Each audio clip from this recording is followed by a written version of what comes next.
Hey, we're gonna get into scripture today, and we're gonna look at a passage in Acts chapter 25 that I've actually I've never actually seen somebody preach on this text before. I'm gonna be the first one in all of history to ever preach on this text.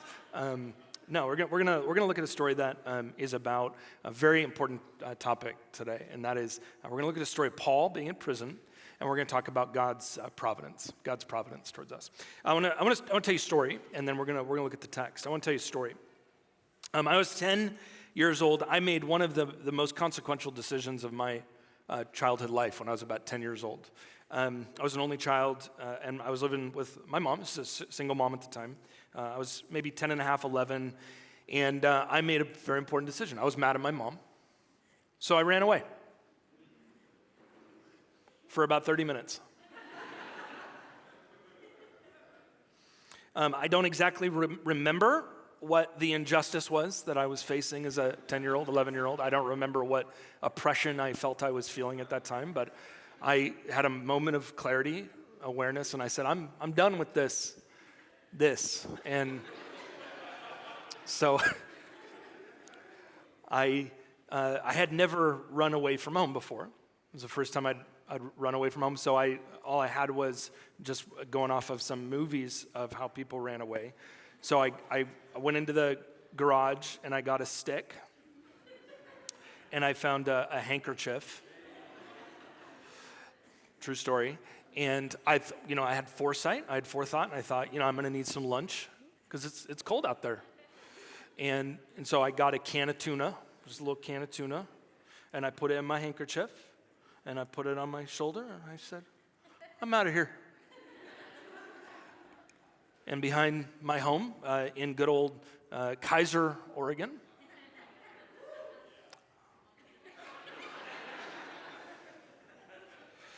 I ran to the park behind my home, and there was a tree, and I sat under the tree.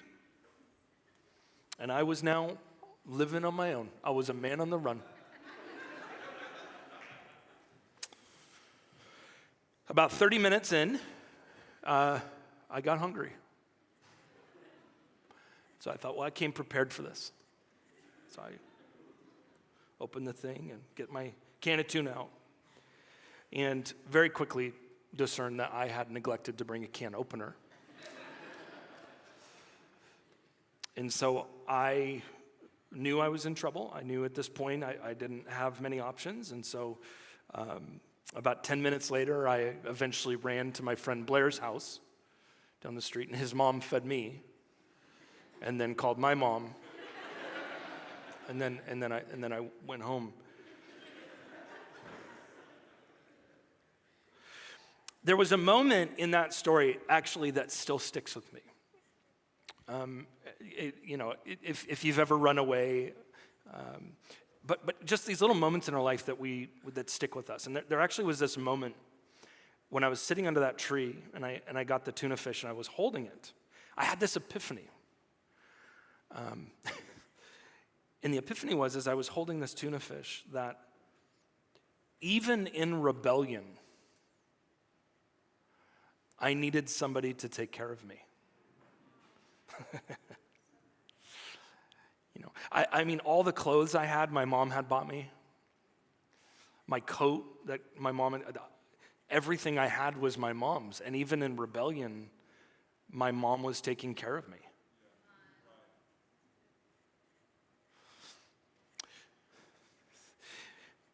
There's actually a fairly similar story in the book of Jonah in the Old Testament about this young prophet whom God calls to go to the ancient city of Nineveh to preach in Assyria. And Jonah, we're told, goes down to the city of Joppa where he's going to run away from the Lord. He's going to go to Tarshish, which is in modern-day Spain, and he's going to run away from what the Lord had told him to do. And he's in this town of Joppa, and he's about to get on a boat. And there's this moment when and you go read the text, it's a small moment. You have to pay close attention to it. He pulls out of his pocket the money, the fare for his boat ride. And I wonder if in that moment as he looks down at the money in his hands, I wonder if all the Psalms that he memorized as a kid came up about how God is his provider, about Jehovah Jireh, the God who cares and nurtures him. I wonder if he realized at that moment the fare in his hand that God was even providing for him to run away. C.S. Lewis, and actually in one of Lewis's books, I believe it was Mere Christianity, he talked about how this is actually one of the unique features of the storyline of the Bible, is that because in the Bible, as Lewis famously puts it, he says, even God sustains and cares for the parasites. Think about this, that the person who with their own intellectual capabilities is rejecting God, or the person who says there's no God and I'm going to spend my life rebelling against God, to even think about this, that even the intellect that is in rebellion from God is an intellect that has been given by God. What a mystery. What a mystery. Some of us are in rebellion.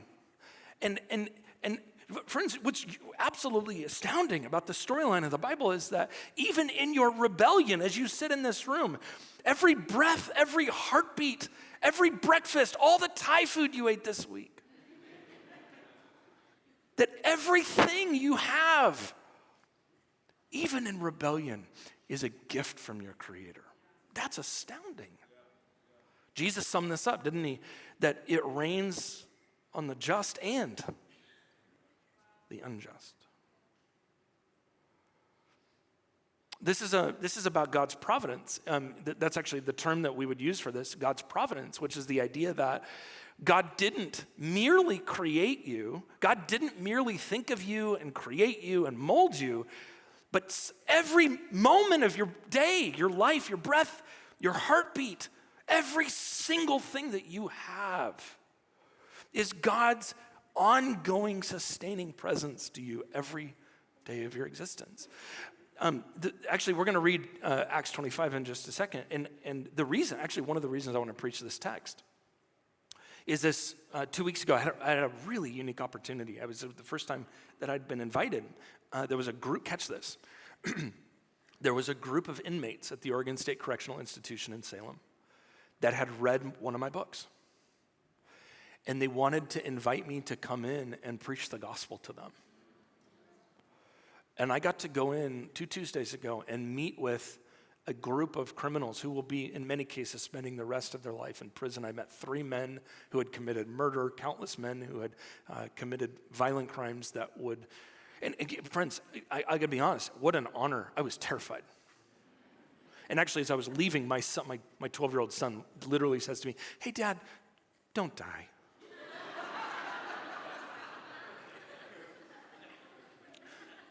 Noted. Right? Noted.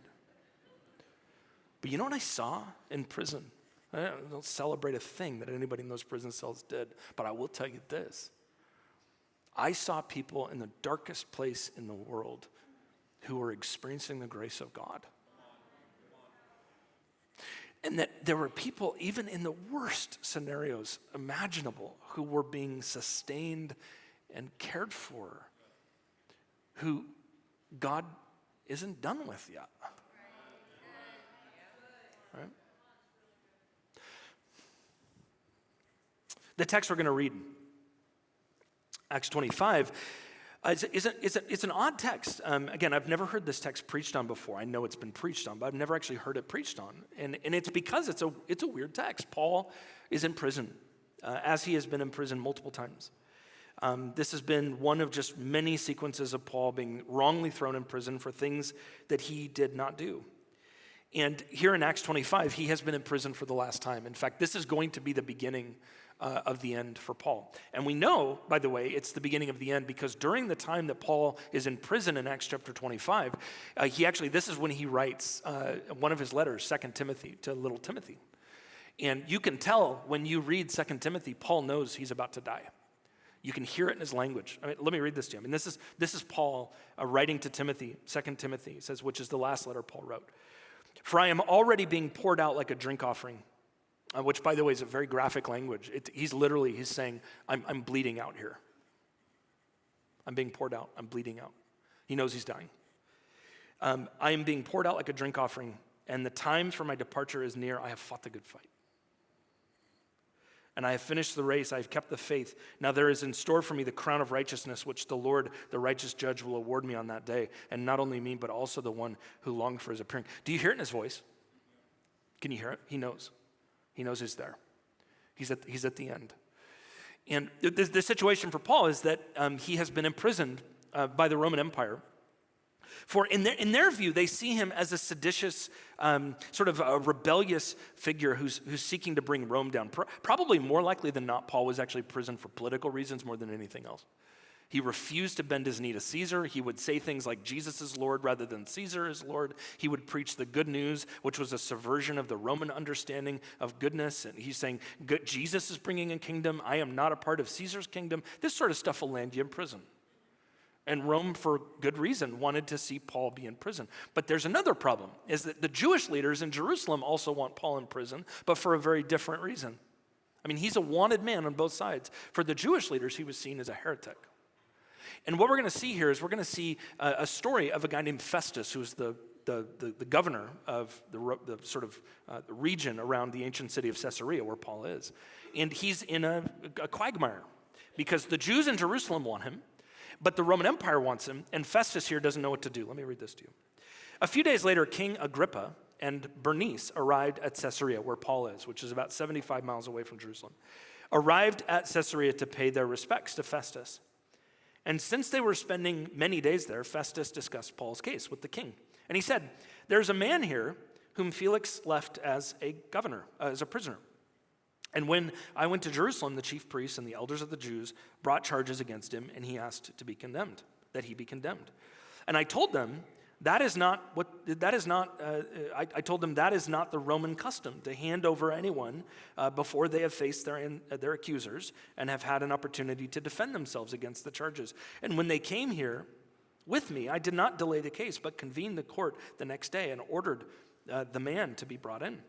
And when his accusers got up to speak, they did not charge him with any of the crimes that I had expected. Instead, they had they had some points of disagreement or dispute with him about their own religion and about this dead man that named Jesus, who Paul claimed was alive. And I was at a loss for how to investigate such matters. So I asked if he would be willing to go to Jerusalem and stand trial there on charges. But when Paul made his appeal to be held over for the emperor's decision, I ordered him held until I could send him to Caesar, which is in Rome. Then Agrippa said to Festus, I would like to hear this man myself. And he replied, tomorrow you will hear him. And the next day, Agrippa and Bernice came with him with pomp and circumstance and entered the audience room with the high-ranking military officers and the prominent men of the city. At the command of Festus, Paul was brought in. Festus said, King Agrippa and all who were present with us, you see this man? The whole Jewish community has petitioned me about him in Jerusalem and here at Caesarea, shouting that he ought not live any longer.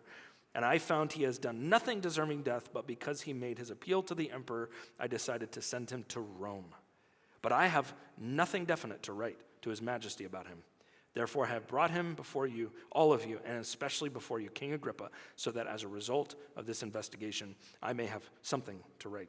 For I think it is unreasonable to send a prisoner on to Rome without specifying the charges against him. What's happening here is Paul is being torn between the Jewish leaders and the Roman authorities. He is in prison for something he never did.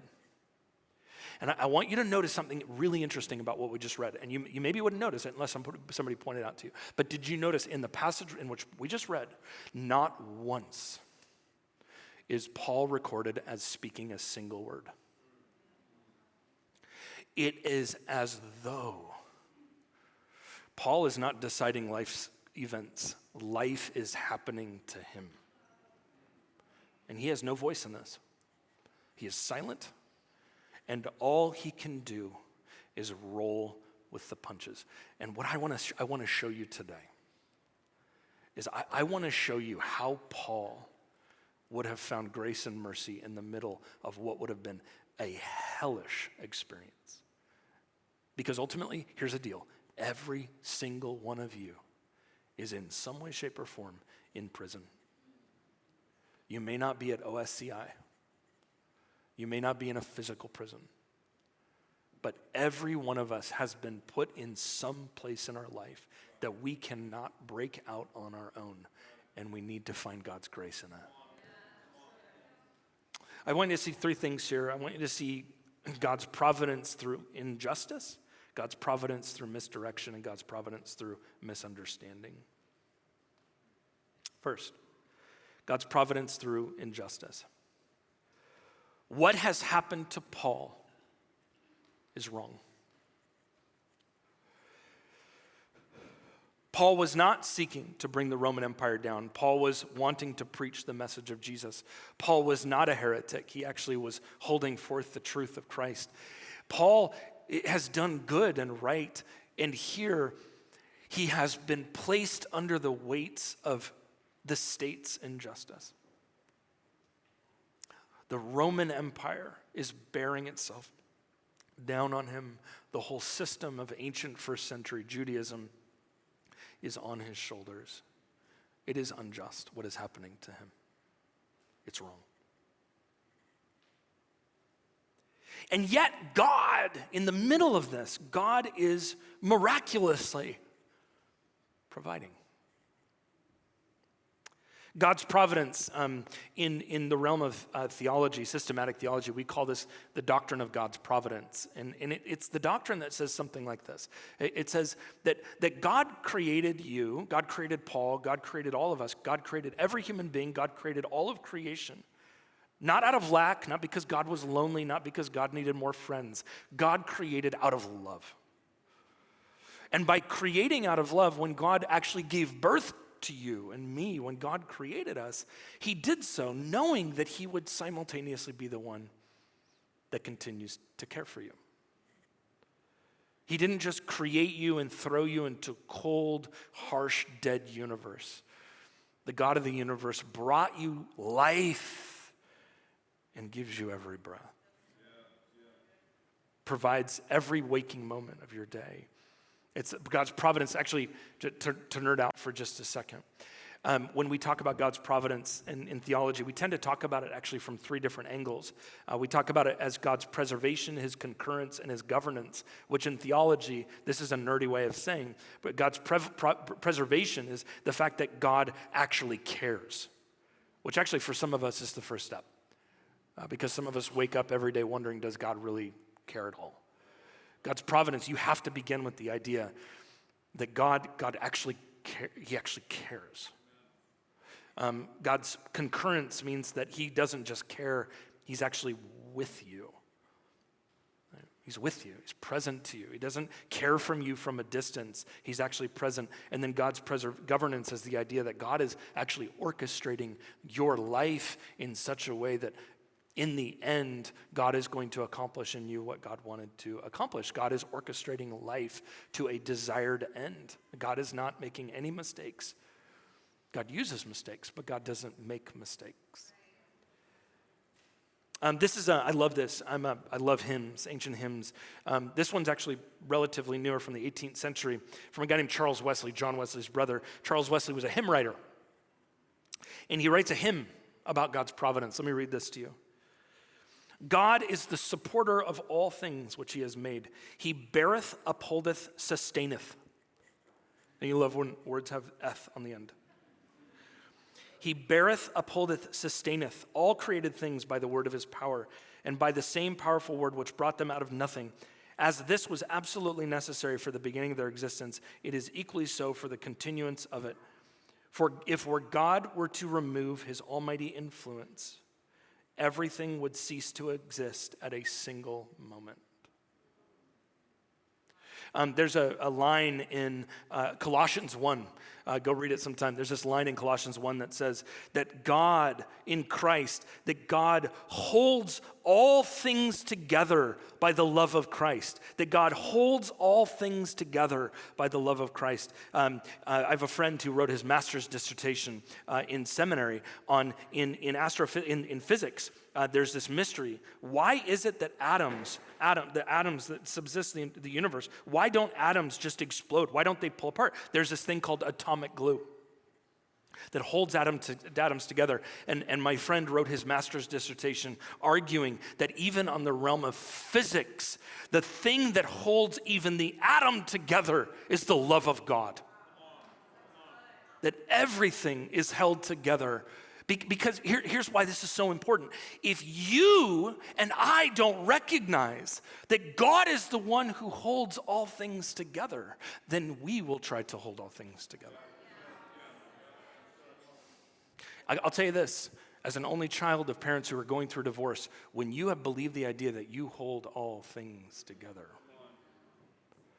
one of my deepest wounds as a child was that I had this deep-seated belief I was the one who could keep it all okay. I could take years of counseling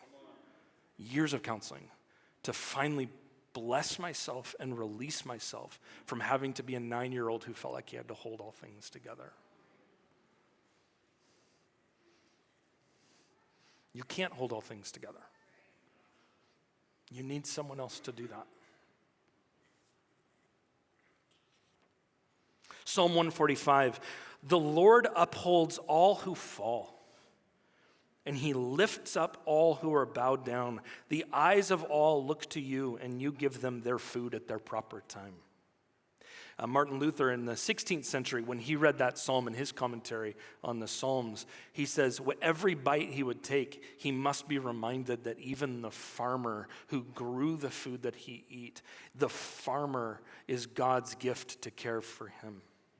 Every Christian should wake up every day and see their farmer as a gift from God.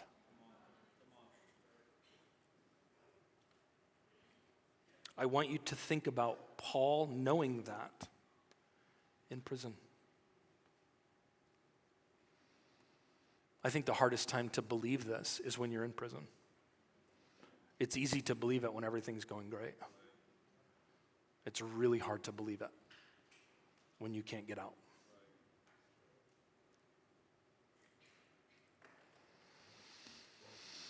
Years ago, Quinn and I and a team of just ridiculously insane people planted a church here in Southeast Portland. And the church is going strong. They're out in Milwaukee doing great things. And I remember early on, just a very important story from the early years of that experience was when we had started the church. I hadn't done the work of recognizing, I'd gone to seminary and learned a lot of good theology and stuff, but nobody had really taught me that to run a church, you got to have money. Which would have been a great sort of memo to get. We did memos back then. And I remember in the first couple months, things were beyond tight. It was very, very challenging. And I came home from work one day and lived in this home right down here just off of Hawthorne and 22nd. And I come home from work. And I go into the bathroom, and I'm in the restroom. And as I'm leaving the restroom, we had this mirror medicine cabinet, and I opened it up. And I opened it up, and inside was this envelope. And I opened the envelope, and there was about $1,000 in this envelope. And I came out of the bathroom, and I remember saying to Quinn, did you put this? I knew our financial situation. I knew it wasn't hers or mine. And so I said, we didn't put that. No, that's not mine. We asked the roommates. I asked the church. And it was nobody's. And I tell you, I'm not going to lie to you. I stand up here. I'm not going to lie to you. I think Jesus Christ came into my bathroom. The Lord of the universe came into my home with an envelope and put $1,000 in my medicine cabinet. And you know what? I'm also going to say this. I'm pretty sure that somebody did it, like a person did it.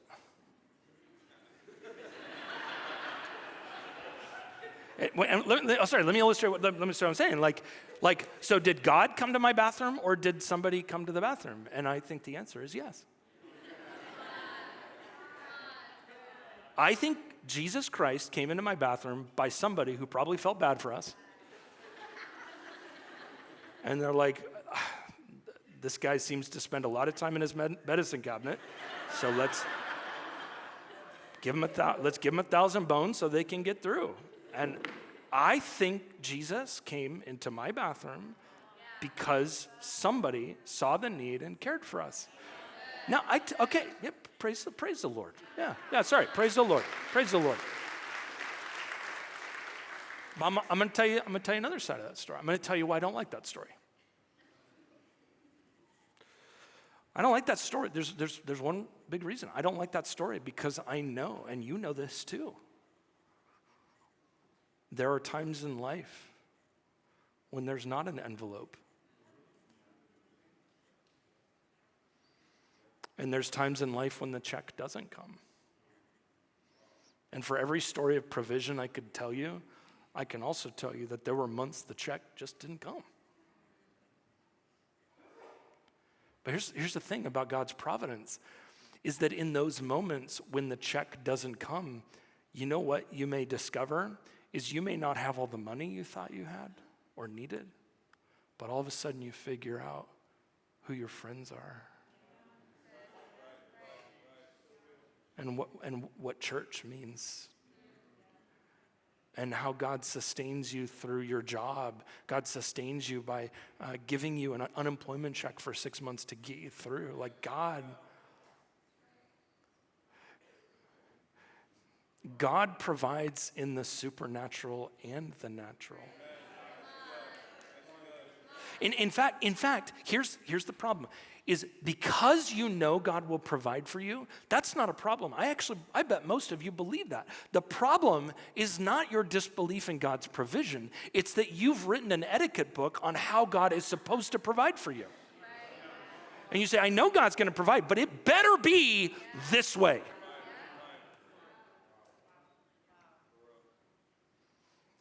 God, the question, friends, God, put yourself in Paul's shoes. Imagine yourself stuck in prison for something you didn't do. In that moment in time, is God providing for you?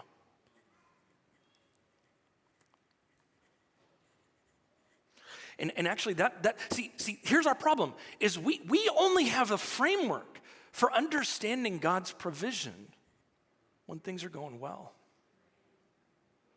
And I want to suggest to you that in the moment that Paul is at his worst, facing his death, he knew God was providing even in that. Here's how I know it. Listen to this. This is Philippians 4. Paul is talking about how God is going to provide for your needs. And he explicitly writes to the church in Philippi, he says, and my God, 4:9, my God will meet all of your needs.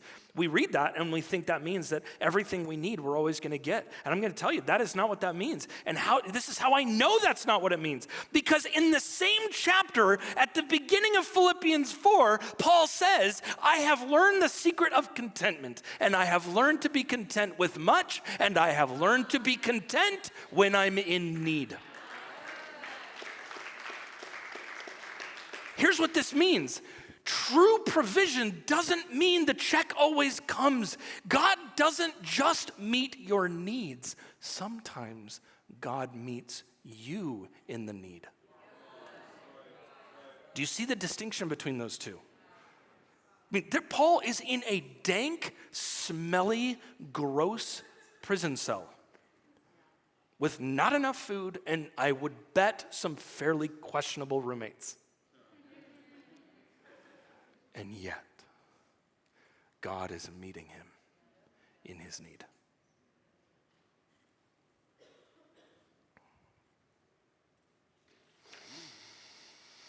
What Paul is facing is unjust. The Roman Empire wants him dead because they see him as a seditious, subversive leader. The Jewish leaders want him dead because they see him as a heretic. In fact, what I mentioned, you don't hear one word from Paul here. He's silent. It's almost a retelling of the Joseph story, who has been thrown into a pit and forgotten. 3 times in this passage, Festus says that he's trying to get favors to do something people want. That means he doesn't want justice. He wants the cash. Festus doesn't want what's right. He wants to please the crowd. It is so unfair. And yet never once. In Paul's 5 prison letters that he writes, never once does Paul ever complain about it. In fact, all he can do is write about God's grace and mercy.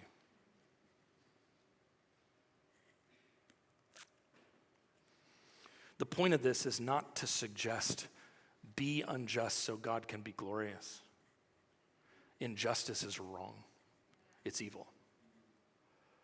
But for the person who is facing it, I want you to hear Paul's perspective.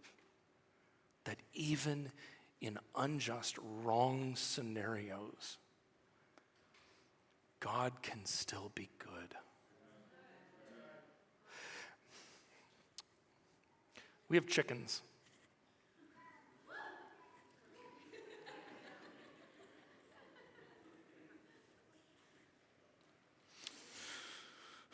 Chickens make 2 things,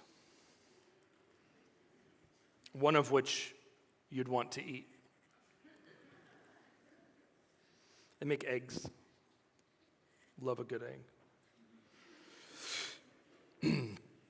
They also make a lot of poop. Like an odd amount. A strange amount of feces.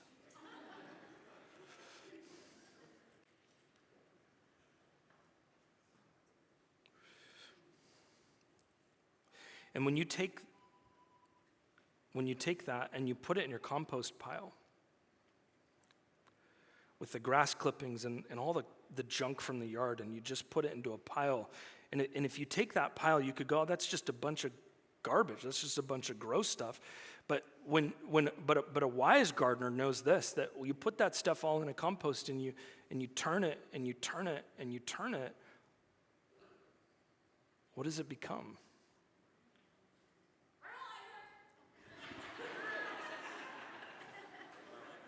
Yeah, she needs to be on staff, Drew. Hire that young woman right there. It becomes soil. And friends, I got to tell you, there's a line at the end of one of Dante's books, Dante Alighieri, who wrote Dante's Inferno. There's this line at the end of one of his books where he says, I've learned a lot of things about God, but you know what I've learned is that God can take all the horrible stuff of history and turn it into good soil. And he says, God is a good composter.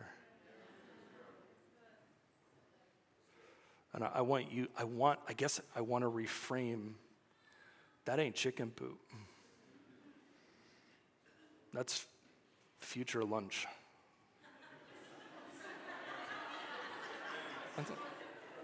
Vegetables. Sorry, it's the point, not the, yeah, you get it.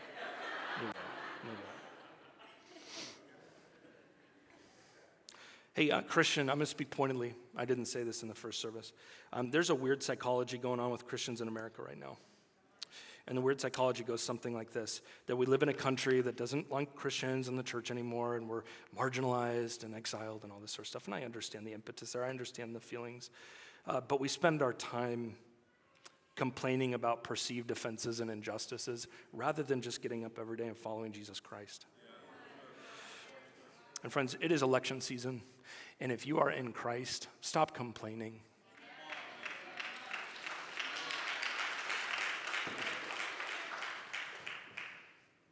All of the bad stuff in the hands of a really good God can become the soil of the next generation.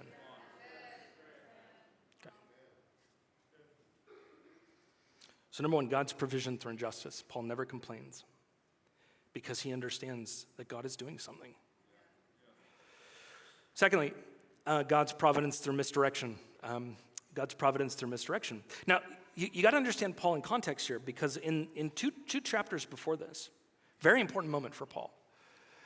2 chapters before, in Acts chapter 23, Paul was in Jerusalem, and he was imprisoned there as well, as like a pattern in his life. As he goes and preaches, people reject him, and he gets in trouble. In Acts 23, he is captured by the Sanhedrin in Jerusalem. And in Acts 23, Jesus, after one of his sort of trials, Jesus gives him a vision, speaks to him. In Acts 23, Jesus gives him a very clear direction. And he says in Acts 23, verse 11, Jesus tells Paul, "Take courage, Paul. As you have testified about me in Jerusalem, you must also testify about me in Rome." And what Jesus is saying here is he's saying, hey, you're going to go to Rome. You're going to preach in Rome. You're going to preach in Rome. Now you got to understand, Paul had never been to Rome. And you know this because most of Paul's letters have some line where he's like, and I'm going to try to make my way to Rome. In fact, in Romans, he says, I'm on my way. I'm coming. Paul always wanted to go to Rome. And Jesus told him, you're going to go to Rome. I would imagine, I don't want to project here, but I put myself in Paul's shoes, is that when he received that word from Jesus, he was like, it's going to be, I'll just get an Uber. There's got to be a Ryanair flight I can grab that's really cheap. I'll get a boat. It'll be great. He knew he was going to Rome. He knew he was going to Rome. What he didn't know is that he was going to go to Rome in chains. Jesus never told him how he was going to get there. It was a little bit like when God told Abraham, come to the land I'll show you. He gave him the destination, but he didn't tell him how he was going to get there. He eventually gets there. Jesus told Paul, you're going to Rome. Little did he know that God would find a way to get him to Rome through an unjust prison justice system of Rome. God was going to use something evil to bring about good.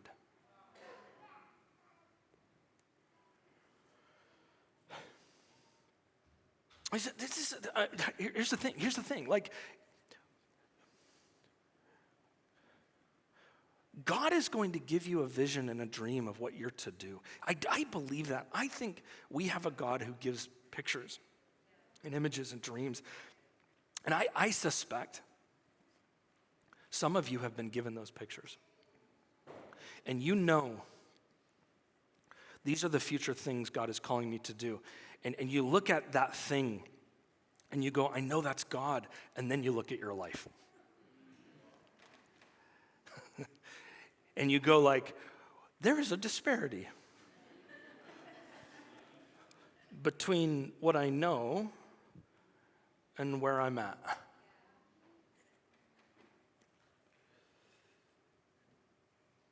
And the easy thing in those scenarios, when you know where you're going and you look where you're at, is to question if God knew what he was doing. I get it.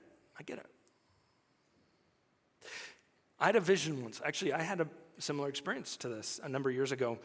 I had this dream, this vision. It was like this. It was just a very powerful image. And here was the image. I had a vision that I was in a room with college students, and there was all these college students were raising their hands, and there was a revival going on in this room.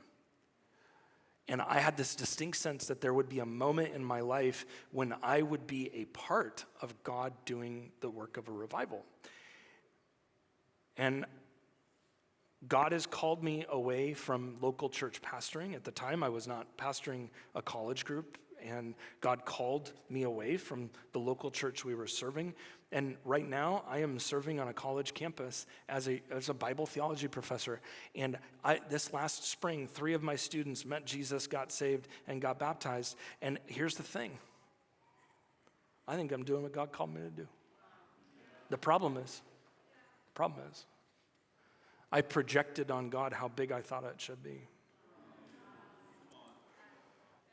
So I think God gives us visions. The problem is that we insert our ego into it. And we say, it has to be like this, it has to be like this. What if the image that I had in my mind was right? I just put in some fine print.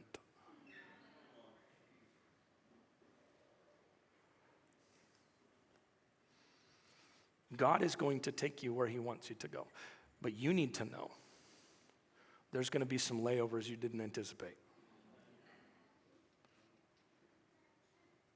Because sometimes, and we all know this, sometimes when you're flying to LA, you got to go through Seattle.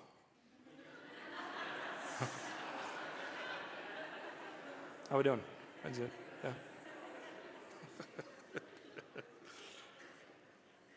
I want you to put this in your back pocket, and this part is very serious. I want you to put this in your back pocket.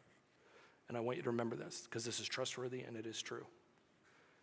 There is no such thing as luck in God's kingdom. It doesn't exist. The guy who wrote this book, Acts, is also the guy who wrote the book of Luke. And when he wrote the book of Luke, he begins the story of Jesus with a guy named Zechariah who becomes the high priest because the lots were cast. They literally threw dice, and he becomes the high priest. And he begins the book of Acts with Judas Iscariot, one of the apostles, no longer in the picture, and they need another apostle. And what do? They cast lots. Both stories begin with the rolling of dice. This is not Luke's way of saying he's blessing gambling. This is Luke's way of saying, even in the seeming luck of the world, God is sovereign. What if that was true? What if that was not a point in a sermon you heard on Sunday at the end of June? What if that actually was something you built your life on?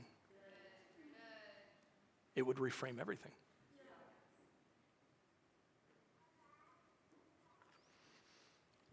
It is very important that we also see that God provides through misunderstanding. I put myself in Paul's shoes. It says right here, in fact, Festus uses this super passive-aggressive language. He's talking about Paul, and he says, this guy, Paul, believes in this guy apparently named Jesus who apparently rose from the grave, and he has this, he doesn't use the word religion, he actually uses the word superstition. Oh, he's just superstitious. Just so passive-aggressive. I do think if you're a Christian living in a post-Christian world, it kind of feels like constantly people just look at you as like, oh, really, you're one of those? Oh, okay. Totally misunderstood. Paul wanted people to know Jesus. Rome saw him as a political threat. The religious leaders saw him as a heretic. Here's the thing, everybody misunderstood Paul. Everyone did. Just as everybody misunderstood Jesus. John in his gospel goes out of his way to say in the first chapter that Jesus was rejected by his very own. It's an idiom that reflects very personal relationships. He was not just rejected in general, he was rejected probably by his family, by his nation, by his religion. He was rejected by Rome, by everyone.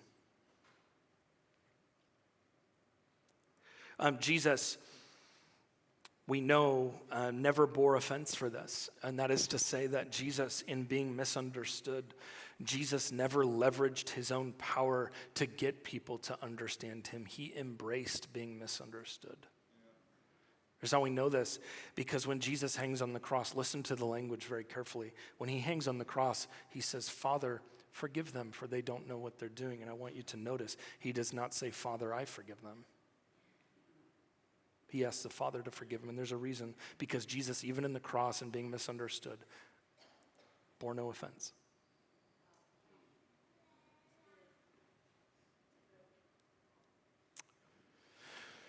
There was a New Testament scholar years ago, R.T. Kendall, famous New Testament scholar, brilliant guy, who said famously in one of his books, he says, you look at the life of Jesus and all the ways that Jesus was hurt, that Jesus had to endure infancy, he had to endure childhood. He had to be a teenager. He would eventually go be a carpenter, which meant his hands would have been beaten up his whole life. He would have probably been bullied as a kid. Like, he would have experienced all these things. And then he's going to, on the day before his death, he's going to be flogged, and he's going to be scoured with whips. I mean, the pain of the cross, all this stuff. R.T. Kendall famously said, of all the things that Jesus endured, the thing that would have been the most painful was not the cross. The most painful thing probably for Jesus was that he would have been misunderstood by his closest people. They never got me.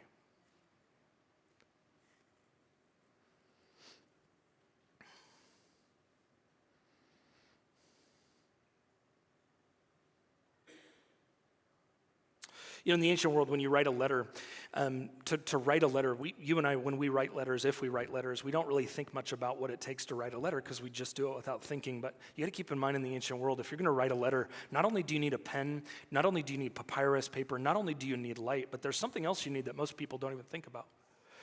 As Westerners, we don't think about it. You know what you need? You need a flat space. And you need to know in the ancient world, they didn't have desks. There were almost no flat spaces. And we actually know one place where there were a lot of flat spaces. Because there was one environment in the ancient world where you were assured a flat space. There would be rooms where somebody would make sure that the bottom of the room was one rock so that people couldn't crawl the way through. The one place in the ancient world where you were promised to have a flat space was always prison. Paul writes 5 letters from prison. Because for him, prison is not a problem, it's an opportunity for ministry. It is out of his prison cell that Paul is able to do his greatest ministry, facing his own personal hell and darkness, being locked in a place that is unjust and wrong, and out of that, he's able to write and focus on others and their needs. You know, the problem for us is when we suffer, and I can understand the point of doing this, there's an appropriate place in our own suffering to focus on the pain we're experiencing. We need that. But there also can be a point at which we need to not be narcissistic and only focused on our pain, but turn our eyes to somebody else. I'm not belittling the need to be in a counseling office to deal with pain. But I want to point something out to you. The book of Acts, it's really interesting. The book of Acts ends. It ends with Paul in prison. It does not end with his death. And you would think it would end with his death. You would finish Acts and there Paul dies. And Acts does not end with Paul's death. And there's a reason why. The guy who wrote this had a point. And his point was he didn't want you and I to focus on the wrong death. Because if you end this book and it's about Paul's death, you're going to make him a martyr. Paul doesn't want that. Luke doesn't want that. He wants you to see his pain, but he doesn't want you to focus on it. He wants you and I to turn all of our attention to Christ.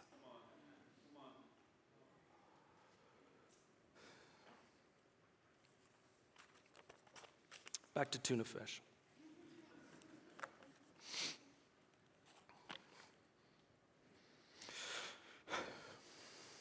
I remember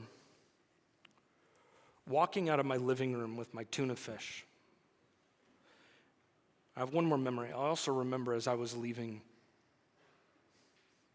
as I walked out into the cold Kaiser backyard, my mom put a coat on me. As if to say, AJ, it's cold out there.